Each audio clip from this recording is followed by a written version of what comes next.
Ciao a tutti e benvenuti! In questo video ti mostrerò come silenziare il microfono delle cuffie JBL Vibe Flex, quindi iniziamo. Ora, come puoi vedere, il mio microfono è silenziato, quindi possiamo sentire queste onde. E se premi e tieni premuto sul tuo auricolare sinistro o destro, lo silenzierai. E adesso, ok, forse l'ho toccato male.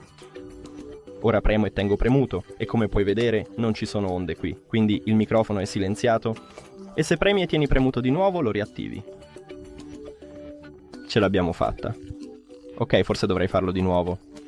Quindi basta premere e tenere premuto, e come puoi vedere abbiamo di nuovo queste onde, ecco fatto. Grazie per aver guardato questo video, se lo hai trovato utile ti preghiamo di considerare di iscriverti al canale e di mettere un mi piace al video, è davvero importante per noi. A presto!